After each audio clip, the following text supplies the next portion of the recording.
Yura, paano ka ba lambingin ni Belle, Donnie?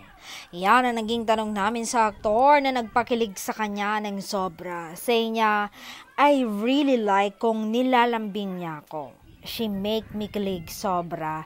At to be honest, gusto ko yun makita at maramdaman for the rest of my life.